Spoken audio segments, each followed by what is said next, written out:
Hai, Assalamualaikum. Bertemu kita lagi dalam seleksi berita terhangat di M-Star. Ayuh kita imbas kembali 5 berita yang menjadi pilihan netizen sepanjang minggu ini. Menduduki tangga kelima, kisah mengenai sekumpulan anak Felda di Pahang yang baik hati mengagihkan makanan dan minuman buat pengguna jalan raya yang terkandas akibat banjir di kampung mereka. Menurut Muhammad Rohaini Zamat Rozi yang juga Ketua Belia Felda Lakom, idea itu timbul secara spontan apabila melihat banyak kereta memasuki kawasan perkampungannya sebagai jalan alternatif untuk ke Kuala Lumpur. Dia bersama rakan belia yang lain sepakat mengumpul wang dan membeli roti serta air mineral buat mereka yang melalui kawasan itu. Video agihan berkenaan turut tular di laman Twitter. Syabas anak muda, hidup orang Felda.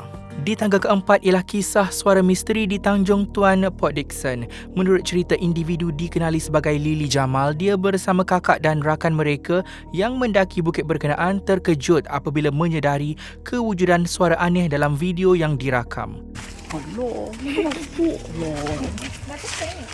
Dah. Ujarnya, dia turut meremang apabila mendengar semula rakaman berkenaan 2 hari selepas itu. Selepas berkongsi video berkenaan di media sosial, tak sangka ramai pula yang buka cerita mengenai pengalaman yang sama. Suara siapa agaknya Next, di tangga ketiga top 5 viral M-Star ialah mengenai perunding takaful dikenali sebagai Ashraf Zaki berkongsi kisah seorang isteri yang gagal mengeluarkan duit daripada akaun kumpulan wang simpanan pekerja KWSP arwah suaminya. Ia gara-gara si mati tidak meletakkan nama wanita itu sebagai penama dalam akaun berkenaan. Malah dia tetap gagal mengeluarkan wang biarpun sudah mengemukakan surat nikah serta sijil mati si suami.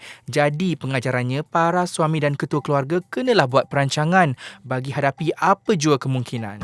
Kisah pilu warung yang sepi tanpa kehadiran pelanggan menduduki tangga kedua carta viral di M-Star minggu ini. Menurut gadis dikenali sebagai Nur Sabrina, dia sedih apabila mengenangkan nasib warung yang diusahakan ibu bapanya di hadapan rumah mereka di Kampung Melayu Subang, Shah Alam, Selangor, sepi tanpa pengunjung. Ujar Sabrina, ia dibuka setelah pendapatan bapanya terjejas akibat COVID-19 sejak pertengahan tahun lalu. Namun dengan kuasa tular di Twitter, ramai yang mula memberikan sokongan sehingga mereka tak menang tangan menerima tempahan nasi lemak. Alhamdulillah, moga lebih maju lagi lepas ni.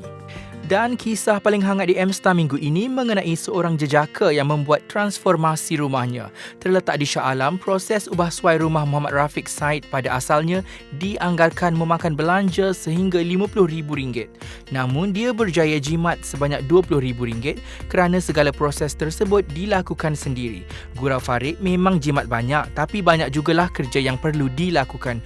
Tambahan pula, dia membeli rumah yang pernah diduduki orang. Okeylah, itu sahaja paparan 5 kisah terhangat di M-Star sepanjang minggu ini. Untuk lebih banyak berita viral dan hiburan sensasi, layari www.mstar.com.my dan kita jumpa lagi di lain waktu. Assalamualaikum dan bye.